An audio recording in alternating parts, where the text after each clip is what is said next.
Noticias en Flash. Son las 2 de la tarde con 3 minutos. Hoy lunes, en Noticias en Flash. La opinión de Juan José Rodríguez Prats. Aquí está el licenciado Rodríguez Prats. Lo saludamos el inicio de semana. Vamos a escuchar su comentario de cada lunes. ¿Cómo le va, licenciado? Pues mira, Hugo, siempre dándole vueltas a los temas y a veces procurando no repetirme, aunque en estas ideas creo que ya he abordado en otras ocasiones. Me quiero referir a un libro que recomiendo mucho su lectura, que acaba de publicar Luis Rubio. Para mí, Luis Rubio, que escribe los domingos en Reforma, él tiene un despacho de asesoría, es una gente con estudios en el extranjero, con larga experiencia, y escribe, lo denomina en sus marcas, y hace un repaso de la agenda de la problemática nacional. Me parece que esclarece mucho cómo debemos discutir, cómo debemos analizar cada una de las políticas públicas. O sea, lo hace con objetividad, lo hace con seriedad, pero hay una reflexión que me atrajo mucho y es la que quiero focalizar mi comentario. Él dice: la democracia mexicana es peculiar. En lugar de girar en torno al ciudadano y votante, gira en torno a los partidos políticos. Yo aquí discreparía un poco porque no es peculiaridad de la democracia mexicana. En todas las naciones se gira sobre los partidos políticos. O sea, sí gira, pero no nada más aquí. Que no, así es. Ahora, los partidos políticos tienen y vienen arrastrando, junto con los políticos, dicho sea de paso, una fama, un desprestigio. En México, el político está considerado como un agente que merece nuestro repudio, y yo me siento en político, o sea, de la ciudadanía que repudia, porque lo siente que es un hombre que maniobra, que manipula, que engaña, y que los partidos son instituciones que también rechazan, porque exigen cierta disciplina, exigen cierta vocación, y por otra parte, en la mayoría de los casos se da un fenómeno de que se posicionan de los partidos grupos privilegiados que son al final de cuentas los que reparten los cargos de elección popular. Si definimos a los partidos como organización de ciudadanos que se aglutinan en torno a ideas para modificar una realidad y que son afines en ciertas creencias y que aspiran a llegar al poder para realizar esos principios, entonces tendremos que concluir que los partidos han sido instituciones muy nobles en la historia de la humanidad. De los partidos han surgido los estados y los partidos han enarbolado banderas e ideas que han beneficiado a las comunidades. Siempre que se habla de partidos políticos, dice que surgieron en el siglo XIX. Yo creo que hace 2500 años. Heráclito dijo una frase: nadie se baña, nadie puede sumergirse 2 veces en el mismo río, porque todo fluye, todo cambia. Pero Parménides, 50 años después, o sea, estamos hablando 2500, 2430 antes de Cristo, Parménides decía una frase que vale la pena repetir literalmente: construir la vía de la verdad y así deducir que el ser lo que es ingénito e imperecedero, continuo y único, e indivisible e inmóvil. O sea, Parménides dice, hay una esencia que no cambia. O sea, efectivamente el agua corre, pero va sobre el mismo cauce, salvo cuando se desborda en ocasiones excepcionales. O sea, ahí está el que dice todo cambia y hay que adaptarse al cambio, y el que dice no, hay cosas que hay que fortalecer y que son imperecederas, que son, por ejemplo, el sentido de la justicia, que son, por ejemplo, el respeto a la verdad, ciertos principios que en cierta forma se arraigan en la condición humana. Hay quienes hablan del Dios naturalismo, hay quienes hablan de que el creador fijó esos valores, pero sea como sea, sí hay una coincidencia. De lo contrario, no se hubieran conformado las civilizaciones. Y esa capacidad de deliberar, o sea, los seres humanos, desde que somos sedentarios, hace unos 12,000 años antes de Cristo, estamos discutiendo, estamos debatiendo. Y por lo regular son sobre estas dos posiciones. O bien, cuando se está en el poder, los que defienden al partido que está en el poder y los que sostienen las ideas de la oposición, que hacen la crítica al partido que está en el poder y que señalan fallas. Así funciona la democracia.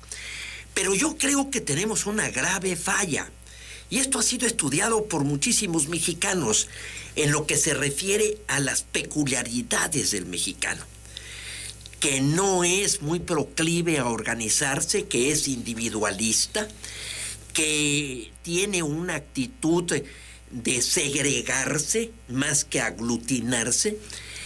Y yo creo que si hay crisis en los partidos es culpa de los ciudadanos, que se han alejado de los partidos políticos. Entonces, sí, yo creo que tenemos que romper este debate que me parece que es muy negativo, de condenar a los partidos y de argumentar esta llamado a la sociedad civil, llamada a la ciudadanía independiente. Cuando a uno le dicen, y tú eres panista, no, yo soy ciudadano. Yo como panista entonces no soy ciudadano.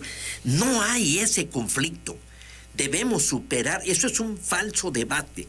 La única forma de organizar la voluntad ciudadana es a través de los partidos políticos. Entonces, mi conclusión es que de aquí al 24 podamos leer este libro, que es la agenda de la problemática nacional en cada una de las políticas públicas, pero a su vez sumarnos a los partidos políticos, fortalecerlos, vigorizarlos, porque de lo contrario, sí, quedan grupos que se posesionan de estas instituciones que son indispensables e insustituibles para la democracia. Tenemos que romper ese divorcio entre ciudadanía y partidos políticos. No estoy invitando a un partido en especial, simplemente estoy convocando a que no hay tal estigma, no hay tal condena a los partidos políticos. Los partidos políticos que México tiene no cayeron de Júpiter ni de Saturno. Corresponde a mexicanos que lo han conformado. Desde el Partido Liberal, que se considera como el primer partido que lo crearon los hermanos Flores Magón, porque en el siglo XIX existía la corriente liberal y conservadora, pero no eran propiamente partidos políticos. Pero sí tenemos que romper esa barrera, romper esa separación que a nadie beneficia. Mire que ahorita me llamó la atención o vino a la mente algo que ya hemos platicado antes también. Igual la polarización que vivimos es lo que, no sé, nos mantiene fuera de los partidos. ¿Por qué? Me explico rapidito. A lo mejor yo coincido con algunas cosas del gobierno federal y también puedo coincidir con algunas otras cosas, o esa idea de lo que usted dice, conservar lo bueno. Pero si ya soy de conservar lo bueno, corro el riesgo de que me digan conservador, y corro el riesgo si me preocupa lo que dice el primero, ¿no? Entonces ahí ya hay una eventualidad que dices, no, pues mejor me quedo fuera. Pero mira, tiene que haber un entendimiento, tiene que haber una deliberación y tiene que haber un acuerdo. Las mejores democracias casi siempre han caído en el bipartidismo.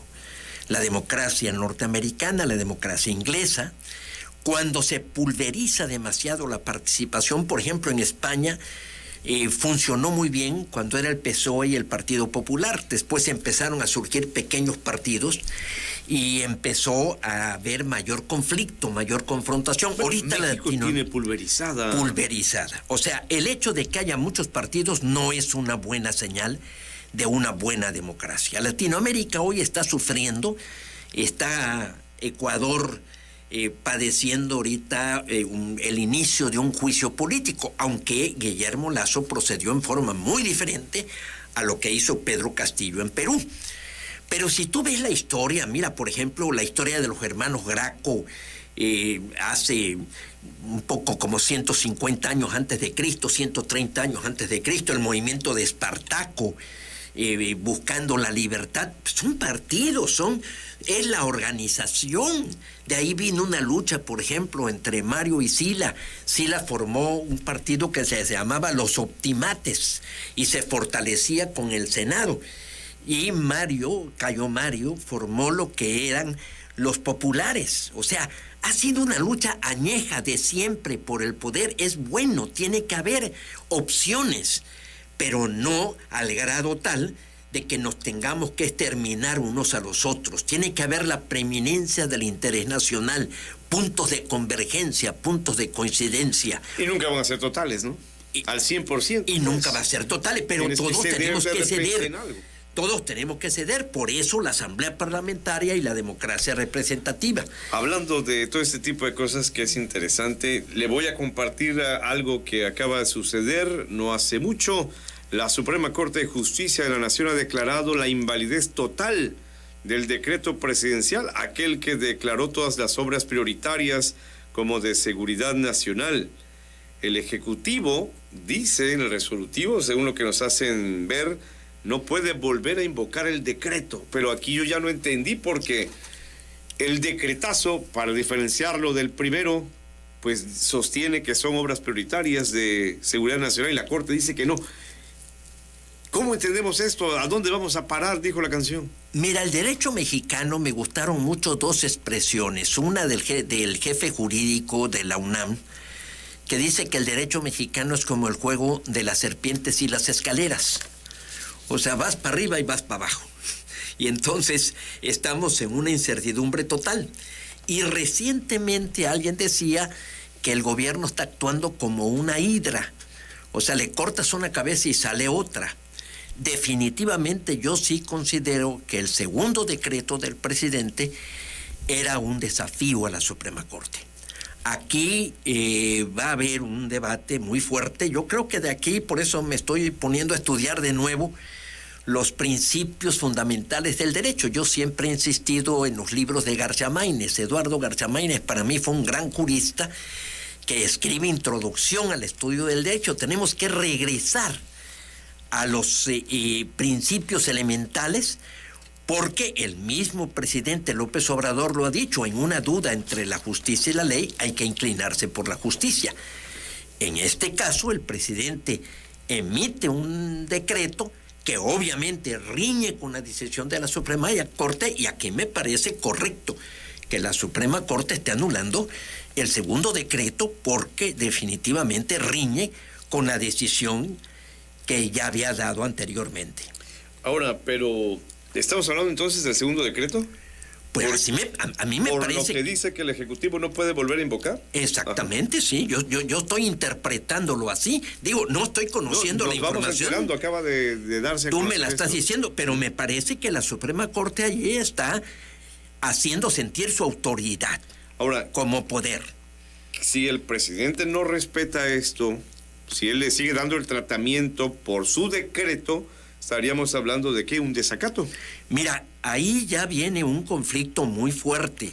Yo antes del programa te decía que esta actitud del gobernador de Veracruz, siendo una autoridad de reunir 1,500 veracruzanos y hacer una manifestación frente a la Suprema Corte con ataúdes, me parece la mayor insolencia, la mayor falta de respeto a otra institución. Si no existe división de poderes, eso lo dice el artículo 16 de la Declaración de los Derechos Humanos de 1789, si no existe separación, división de poderes y no existe derechos humanos, ese país no tiene constitución. Vamos a entrar en un proceso muy difícil porque en lo electoral también se está violando la ley ostentosamente. Ahora, licenciado, pero ¿quién prevalece aquí? Podemos tener una idea nosotros, ya usted ha hablado aquí muchas veces, el poder es uno y se divide en tres, pero ¿quién prevalece? ¿Quién tiene la razón? ¿El Ejecutivo, el Judicial? ¿Quién? Desde mi punto de vista, la razón la tiene el Poder Judicial, pero el presidente la está retando. O sea, estamos a punto de caer en una terrible anarquía, en una confrontación que lo único que puede desembocar es en una grave crisis del Estado de Derecho. Porque no es este caso, también está el caso de la expropiación, que dice el señor secretario de Gobernación que no es expropiación, pero que sí está usufructuando un bien que había sido concesionado al Grupo México y que el Grupo México se lo había comprado a el grupo de Carlos Slim. Y había habido diálogos y habían hablado de un precio y de repente la Fuerza Armada toma las instalaciones, toma las vías en cerca de 110 kilómetros, que esto lo están diciendo muchos editorialistas, que va a asustar al capital en un momento en el que México pueda atraer muchas inversiones. Vuelvo al punto del desacato que podría darse, no lo puedo afirmar en este momento, pero un desacato sí trae consigo una sanción. Sí, claro, la Suprema Corte tiene atribuciones, por ejemplo, en la violación de lo que le llaman la suspensión del acto reclamado, puede acudir a la fuerza pública, puede acudir a lo que es inclusive el mismo ejército o la misma policía, puede acudir para que su decisión sea respetada. Pues mire que no es tan sencillo, porque también el ejército reconoce al presidente como el comandante supremo. Ahí está. La Constitución bien lo dice Jesús Silva Herzog en sus artículos, en que el enemigo es la Constitución. Ahora, si la Constitución no sirve, el presidente tiene facultades para mandar una iniciativa. Pero aquí se está violando la Constitución. Es una situación sumamente seria, sumamente grave. Por eso necesitamos levantar el debate y partir de un principio básico: respetar la ley. Si la ley no se respeta, caemos en la barbarie. Licenciado Rodríguez Prats, estaremos atentos a estos temas que son importantes para la vida nacional. Hasta la próxima semana. Hasta la próxima semana, mi querido Hugo. Vámonos a la pausa para continuar con ustedes.